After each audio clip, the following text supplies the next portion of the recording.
కేంద్ర మంత్రి బండి సంజయ్ మీడియాతో మాట్లాడుతున్నారు. లైవ్ లో చూద్దాం. దాంతో పాటు తమిళనాడులో ఉత్తరాది దక్షిణాది అని చెప్పి ఇవాళ అక్కడ స్టాలిన్ గాని డిఎంకే ప్రభుత్వం గాని రాష్ట్ర ముఖ్యమంత్రి రేవంత్ రెడ్డి గారు గాని దేశాన్ని చీల్చే ప్రయత్నం చేశారు ఉత్తరాది దక్షిణాది పేరుతోని. కానీ ప్రజలు ఓట్ల ద్వారా చెంప చెల్లుమనే విధంగా ఇద్దరికి గుణపడ చెప్పారు. ఇవాళ స్టాలినే గెలుస్తాడా ఓడిపోతాడా అనే పరిస్థితిలో ఉన్నది. ఇవాళ ఓడిపోయాను అయిపోయా ఖేల్ ఖతం దుకాన్ బంద్. ఇప్పుడు రేవంత్ రెడ్డి గారు సమాధానం చెప్పాలి దాని మీద. ఉత్తరాది దక్షిణాది ఉత్తరాదికి అన్యాయం జరుగుతుంది, దక్షిణాదికి అన్యాయం జరుగుతుంది. ఆ పార్లమెంట్ ఎలక్షన్ ముందు గిట్టిన రేవంత్ రెడ్డి గారు ఊకతో ఉపనిలిచి బీజేపీ వస్తే రాజ్యాంగాన్ని మారుస్తుంటే రేవంత్ రెడ్డి మాట ఎవరు అడుచుకోలే. తమిళనాడు పోయి గిరీష్ స్టాలిన్ ఇద్దరు కలిసి అలుముకున్నారు, ఇద్దరు కలిసి ఉపన్యాసాలు ఇచ్చారు. ఉత్తరాది దక్షిణాది అంటే నువ్వు అన్నోడు వీటి కొట్టుకపోయాడు.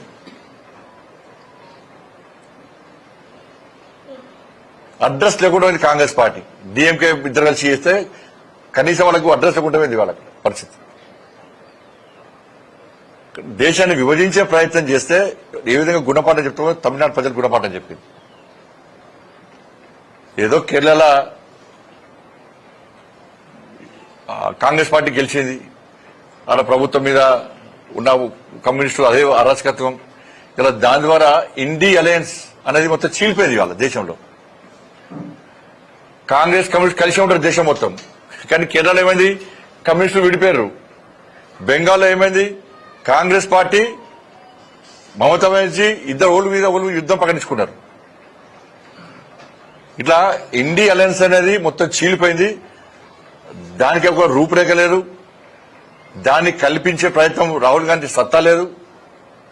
కానీ ఇటువంటి ఫలితాలు ఇవాళ దేశవ్యాప్తంగా రావడం ఇవాళ ఒక్క కేరళలో గెలవగానే ఈ కాంగ్రెస్ వాళ్ళు గేమ్ చేంజర్ అట రాష్ట్ర ముఖ్యమంత్రి.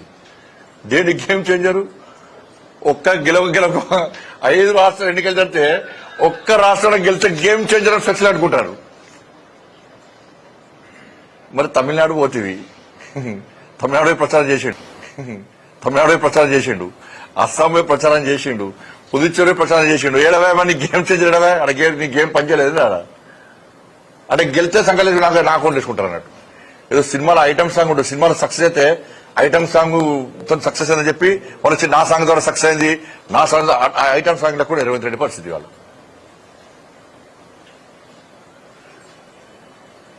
ఇంట్లో ఈగలు మొత్తం బయట పల్లెకి మూతలకు అన్నట్టు. ఈయన పోయింది అన్ని రాష్ట్రాల్లో పోయిండు, అక్కడ ఎక్కడ గెలవలే. ఈయన పెట్టింది 2 బహిరంగ సభలు, ఈయన కేరళ పెట్టింది 2 బహిరంగ సభలు. ఈ 2 బహిరంగ సభతో గెలిచిందారు కేరళలో. స్టార్ క్యాంపెయినర్ గా రేవంత్ రెడ్డి కాబట్టి గెలిచిందని చెప్పి టీవీలు ఇస్తున్నారు, బ్రేకింగ్ ఇస్తున్నారు టీవీలలో. ఇవన్న స్టార్ క్యాంపెయినర్ లిస్ట్ నాకు ఉన్నది. ఇలా పేరు చదువుతా. ఈయన పేరు 9వ పేరు, ఈయన పేరు రేవంత్ రెడ్డి పేరు 9వ పేరు. అంటే రాహుల్ గాంధీ పంపుతుందనే అందరూ అనుకుంటారు. రాహుల్ గాంధీ పంపుతుందనే.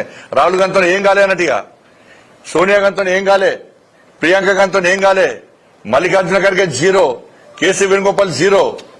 ఈ పైన ఉన్న 9 మంది స్టార్ క్యాంపెయినర్లు మల్లికార్జున ఖర్గే, సోనియా గాంధీ, రాహుల్ గాంధీ, ఏకే ఆంటోనీ, కేసీ వేణుగోపాల్, ప్రియాంక గాంధీ, దీపాదాస్ మున్షి, సిద్దరామయ్య, తర్వాత రేవంత్ రెడ్డి. అంటే పైన 9 మంది వేస్ట్ చేయాలి. వేస్ట్ వాళ్ళకి ఎవరితో ఏం కాలే. ఒక రేవంత్ రెడ్డి 2 బహిరంగ సభలు పెట్టిండు, కథమాట గెలిచింది. అడిగా గేమ్ చేంజర్ అడిగా. మరి నీ గేమ్ బయట రాష్ట్రం ఎందుకు పనిచేయలేని అంటున్నా. నువ్వు ఒక్క రాష్ట్రానికి పోయి ఒక్క రాష్ట్రాన్ని నువ్వు గెలిపించి 10 బహిరంగ సభలు గెలిపిస్తే నువ్వు 2 బహిరంగ సభలు తెలంగాణ నుంచి మూటలు తీసుకుపోయి అడవై ఎప్పచ్చినావు. మీ మిగతా మంత్రులు ఎందుకు వెళ్ళారా? మిగతా మంత్రులు కూడా డైరెక్ట్ పోతే ఈ రేవంత్ రెడ్డి సగం ఇస్తాడు, సగం 7 వచ్చని ఎవరి మంత్రులు వాళ్ళు పోయి సొంతంగా పోయి డబ్బులు తెచ్చినాడు, మూటలు తెచ్చారు. తెలంగాణ రాష్ట్రాన్ని మొత్తం సర్వనాశనం చేసి ఈడ అప్పులపాలు చేసి నువ్వు ఇక్కడ పైసలు తీసుకుపోయి అక్కడ పెడితే నేను గేమ్ చేసిన తెలంగాణ లూటర్ అంటారు. తెలంగాణ లూటర్ అంటారు. గేమ్ చేంజర్ పెట్టుకుంటున్నావు ఇవాళ. ఇవాళ కాంగ్రెస్ పార్టీ ఈ దేశంలో ఎక్కడ లేకుండా భూస్థాపితమవుతుంది. ఇవాళ దేశంలో బెంగాల్లో విజయం సాధించి ఒక చారిత్రాత్మక విజయం అయితే ఇలా మీకు అసలు చెప్తున్నా, ఇప్పటివరకు రాహుల్ గాంధీ నేతృత్వంలో కాంగ్రెస్ పార్టీ 99 ఎన్నికలు ఓడిపోయింది. ఇంకొక ఎన్నికలు ఓడిపోతే సెంచరీ. దేశంలో మీరు లెక్క చేయండి, అలా 90 ఇప్పటి లెక్క చేస్తాం మేము. దేశంలో రాహుల్ గాంధీ నేతృత్వంలో కాంగ్రెస్ పార్టీ 99 ఎన్నికల్లో ఓడిపోయింది. ఇంకొక ఎన్నికలు ఓడిపోతే 100 ఎన్నికలు రాహుల్ గాంధీ నేతృత్వంలో కాంగ్రెస్ పార్టీ ఓడిపోయినట్టు. అవి చిన్న ఎలక్షన్ల పెద్ద ఎలక్షన్ల 99 ఎన్నికలు ఓడిపోయింది. కాబట్టి కాంగ్రెస్ పార్టీని దేశంలో ప్రజలు గుర్తిస్తలేరు. కాబట్టి రేవంత్ రెడ్డి గారు ఏదో అక్కడ ఒక్కరైనా గెలిచాడు, ఆయన ఖాతాలో వేసుకునే ప్రయత్నం చేస్తున్నాడు. గెలవ ఒక్కరు గెలిస్తే ఆయన ఖాతాలో వేసుకుని ఆయనే గెలిపించినట్టు చెప్పే ప్రయత్నం చేస్తున్నాడు. ఇది ప్రజలందరూ తెలుసు. ఫస్ట్ తెలంగాణ గురించి ఆలోచించు. నువ్వు గేమ్ చేంజర్ అయితే కరీంనగర్లో గేమ్ ఆడినావు, కార్పొరేషన్ ఏమైంది నీ గేమ్? 2 ఎమ్మెల్సీ ఎన్నికల్లో గేమ్ ఆడినావు, ఏమైంది నీ గేమ్? ఏమైంది నీ గేమ్? 6 గ్యారెంటీల మీద కనీసం ధ్యాస లేదు. ఏదో ఇక్కడ ఇల్లు కడిపోతే పక్కింట్లో పండుగ చేసుకుంటున్న పరిస్థితి. 6 గ్యారెంటీల గతిలేదు, ఇక్కడ గతిలేదు, ఆడ పోయినట్ట ఈయన పోయి గెలిపించినట్ట. రైతులు చచ్చిపోతున్నారు నీకు, దాని మీద సోయలేదు నీకు. ఎండకు ఎండుతున్నారు, వాళ్ళకి వాళ్ళు ఎండుతున్నారు, పండించే ధాన్యం ఎండుతున్నది, దాని మీద శ్రద్ధ పెట్టే దమ్ము లేదు నీకు. 6 గ్యారెంటీ అమలు చేసే దమ్ము లేదు నీకు. ఇక్కడ అప్పుల పాలు చేస్తున్నావు. గిట్నే కేసీఆర్ గిట్నే చేసాడు. ఇక్కడ పైసలు తీసుకుపోయి దేశంలో ఎక్కడ ఎన్నికలు జరిగిన తీసుకుపోయి పెట్టాడు. ఇలా కేసీఆర్ బతికేమైంది ఒకసారి రేవంత్ రెడ్డి ఆలోచించుకోవాలి. లాస్ట్కు నీది కదైతే కేసీఆర్ బతికెట్లా ఆగమైందో నీది గదే పరిస్థితి వస్తుంది. నువ్వు అదే పందాన్ని కొనసాగిస్తున్నావు. ఇక్కడ పై తీసుకుపోయి అప్పుడు కేసీఆర్ ఇక్కడ పై తీసుకొని పంజాబ్ లో తాకట్టు పెట్టాడు. ఇక్కడ రైతులు ఆత్మహత్య చేసుకుంటే పైసలు ఇవ్వలే, పంజాబ్ పోయి చెక్కులు తెచ్చాడు. ఇవాళ నువ్వు గదే పరిస్థితి నీది కూడా. ఈడ రైతులు ఆత్మహత్య చేసుకుంటున్నారు, రైతులు ఇబ్బంది పడుతున్నారు, నువ్వు 6 గ్యారెంటీలు అమలు చేస్తలేవు. ఈడ ప్రజలు పరిశీలిస్తుంటే ఇక్కడ పైసలు తీసుకుపోయి నువ్వు పక్క రాష్ట్రంలో ఖర్చు పెడుతున్నావు. ఇవాళ మరి కేసీఆర్కి ఏ గతి పట్టిందో నీకు గదే గతి పడుతుంది. అందుకే మీ బండారంతో బయటపెట్టడానికే ఇవాళ గాలి వీస్తుంది. ఇవాళ అస్సాం నుంచి కాషాయపు గాలి బెంగాల్ దానిక పోయింది. అది తుఫాన్ గా మారి తెలంగాణకు వస్తుంది. తెలంగాణలో వీచే కాషాయపు గాలిలో మీ కాంగ్రెస్ పార్టీ అడ్రస్ లేకుండా గల్లంతవుతుంది. కాషాయపు గాలి వీయడం ఖాయం, మీరు అడ్రస్ లేకుండా పోవడం ఖాయం. ఇక్కడ కూడా హిందూ సమాజం జాగృతం కాబోతున్నది, జాగృతం అవుతుంది. బెంగాల్లో ఏ విధంగా ఓటు బ్యాంక్ మారారో ఇక్కడ కూడా ఓటు బ్యాంక్ మారబోతున్నారు. ఈడ కాంగ్రెస్ పార్టీ దేవాలయాల మీద దాడులని, గోరక్షకుల అత్యాయత్నం చేయడం కానీ, ధర్మానికి వ్యతిరేకంగా వివరించడం కానీ సేమ్ పరిస్థితి ఇక్కడ కొనసాగుతుంది. కాబట్టి ఇవాళ ఏ కూడా సేమ్ ఇదే పరిస్థితి ఇవాళ బెంగాల్ లాంటి ఫలితాలు తెలంగాణ రాష్ట్రంలో పునరావృతం చేసే వాస్తవం. దీన్ని కాంగ్రెస్ పార్టీ గమనించాల్సిందిగా విజ్ఞప్తి చేస్తూ, ముఖ్యంగా దాంతోపాటు ఈ నెల 10వ తారీఖు నాడు నరేంద్ర మోడీ గారు ఇలా ప్రధానమంత్రి అయిన తర్వాత, 3వసారి ప్రధానమంత్రి అయిన తర్వాత, ఆపరేషన్ సింధూర్ తర్వాత 5 రాష్ట్రాల్లో జరిగిన ఎన్నికల్లో 3 రాష్ట్రాల్లో ఎన్నికల బేరీ మోగించిన తర్వాత దేశ ప్రజలందరూ ఎదురుస్తున్నటువంటి పశ్చిమ బెంగాల్లో కూడా భారతీయ జనతా పార్టీ గెలిచిన తర్వాత మొట్టమొదటిసారి భాగ్యనగరానికి వస్తున్నాడు, తెలంగాణ రాష్ట్రానికి వస్తున్నాడు. కాబట్టి ఈ బహిరంగ సభను భారతీయ జనతా పార్టీ కార్యకర్తలు, తెలంగాణ ప్రజలందరూ కూడా విజయవంతం చేయాల్సిందిగా కార్యకర్తలకు, తెలంగాణ ప్రజలకు విజ్ఞప్తి చేస్తా ఉన్నాను.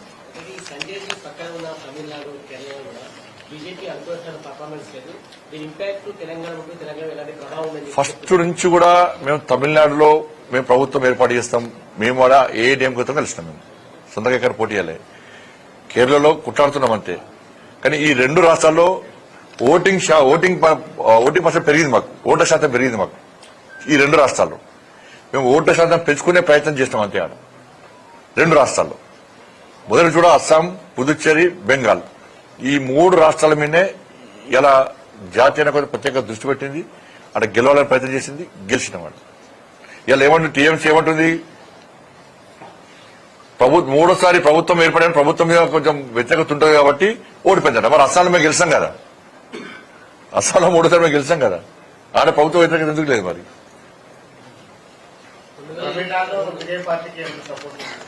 అది జాతీయ నాయకత్వం ఆలోచిస్తాను మనం. ఇప్పుడైనా తప్పకుండా తెలంగాణ రాష్ట్రంలో ఎప్పుడు ఎన్నికలు జరిగినా కూడా మీకు బీఆర్ఎస్ పార్టీ పరిస్థితి తెలుసు, ఉంటుందా పోతుందా అనే పరిస్థితి. ఇప్పుడు కేసీఆర్ నరేంద్ర మోడీ గారు నిజామాబాద్ సభలో చెప్పిండు. ఫ్యాక్ట్ చెప్తాను మీకు. నిజామాబాద్ సభలో మీడియా కూడా క్లిప్పింగ్స్ ఉండొచ్చు, మీడియా కూడా ఆ వీడియోస్ ఉండొచ్చు, ఆ వాయిస్ కూడా ఉండొచ్చు. కేసీఆర్ గారు ఢిల్లీ పోయి నరేంద్ర మోడీ గారు కలిసి నా కొడుకును ముఖ్యమంత్రి చేస్తా అని చెప్పి నాకు ఆరోగ్యం బాగలేదని చెప్పానని చెప్పి సాక్షాత్తు దేశ ప్రధానే చెప్పిండు. కానీ ఇప్పుడు హరీష్ రావు కూడా ఆలోచించుకోవాలి.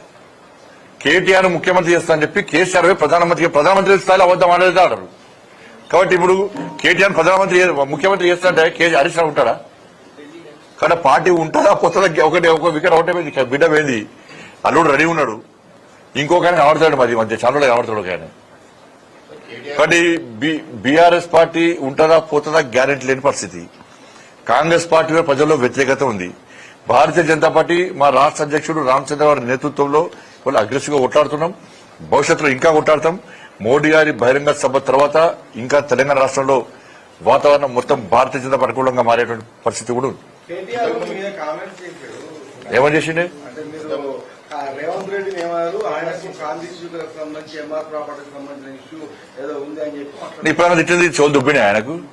ఇప్పుడు తిట్టింది ఎవరు? నేను ఇప్పుడు మీడియా సమావేశం పెట్టి తిట్టింది ఎవరు? నేను వాళ్ళ అయ్యని తిట్టినా, వాళ్ళ తాతను తిట్టినా.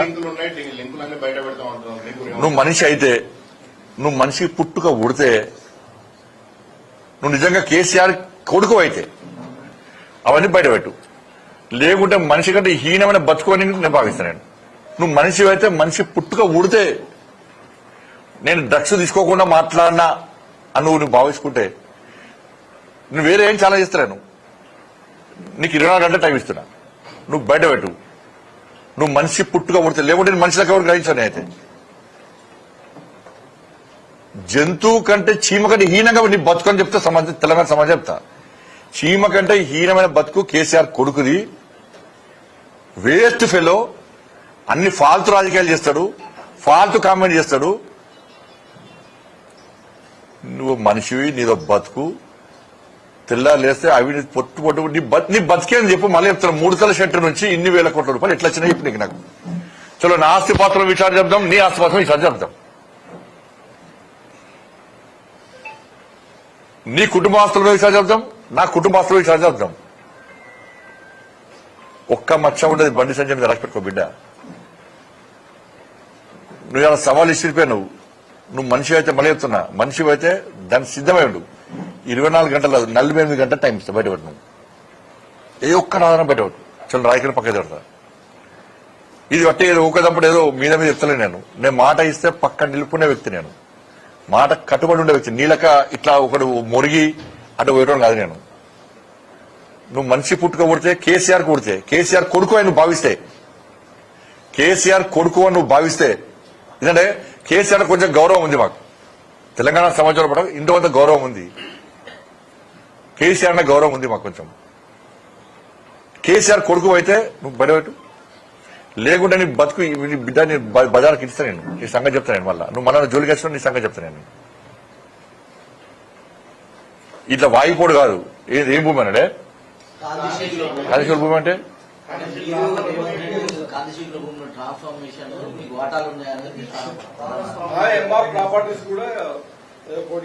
మరి ఏం వ్యక్తున్నారో భయ్, నాకు అర్థం కాదు. నువ్వు ఏం వ్యక్తులు చెప్పండి. ఆల్రెడీ బయట పెట్టి రాదు. సంకలం పెట్టుకొని తిరుగుతా అయిపోతుంది. నీ పెట్టి బయట పెట్టు. ఎందుకు బయట పెడతావు? డ్రగ్స్ తీసుకుని ఎండాకాలం కదా, డ్రగ్స్ డోస్ ఎక్కువ తీసుకుంటారు. ఈ మధ్య డ్రగ్స్ డోస్ ఎక్కువ తీసుకుంటారు. ఎందుకంటే ఎండకు చెమట పోతా ఉంటుంది బాగా. డ్రగ్స్ డోస్ ఎక్కువ తీసుకుంటాడు, డోస్ ఎక్కువ తీసుకుంటాడు. 24 గంటలు బండి సంచి కనబడతాడు. ఫాల్తు రాజకీయాలు చేయద్దు. ఏనుంటే నీకు ఆధారం ఉంటే మాట్లాడాలి. ఏదో మాట్లాడిపోతే కాదు. నువ్వు మళ్ళీ నేను ఇది బయట పెట్టేదాకా నిలిచిపెట్టా. ఇది బయట పెట్టేదాకా నిలిచిపెట్ట. నువ్వు పక్క బయట పెట్టాల్సిందే. లేకుంటే సంగతి చెప్తా. నేను నువ్వు కరీంనగర్కి వస్తే మాత్రం నేను పక్కా అడ్డుకుంటాం. నువ్వు రెడీ చెప్తావు. రెడీ ఎప్పుడు కరీంనగర్ వచ్చినా అడ్డుకుంటాం. నువ్వు నా మీద చేసిన ఆరోపణలు బయట పెట్టే వరకు కూడా కరీంనగర్ లో నువ్వు అడుగు పెడితే మా భారతీయ జనతా పార్టీ కార్యకర్తలు పక్కా అడ్డుకుంటాం. లేకుంటే నేను మాట్లాడి తప్పని ఒప్పుకో. నేను మళ్ళీ చెప్తున్నా, పోలీసులు అరెస్ట్ చేస్తారా, నువ్వు హౌస్ అరెస్ట్ చేస్తావా? నువ్వు రేవంత్ రెడ్డి కలిసి మీ ఇద్దరు దోస్తులు కదా, నీ ఫోన్ ట్యాపింగ్ కేసేయడమే, నీ ఫామ్ హౌస్ కేసేయడమే, ఈ ఫార్ములా కేసేయడమే, డ్రగ్స్ కేసేయడమే, కాళేశ్వరం కేసేయడమే, విద్యుత్ కొనుగోలు కేసేయడమే, ఏడవేనే కేసులని. నువ్వు రేవంత్ రెడ్డి ఏం చేస్తూ ఇద్దరు కలిసి ఏ కేసులని నువ్వు రేవంత్ రెడ్డి అరెస్ట్ చేసిండు? ఏ కేసులని నిష్పక్షపాతంగా విషయాలు చెప్తున్నాడు రేవంత్ రెడ్డి? మీ ఇద్దరు దోస్తాను తెలియదా? ఎందుకు నీ కుటుంబం విచారణ చెప్తాడు రేవంత్ రెడ్డి?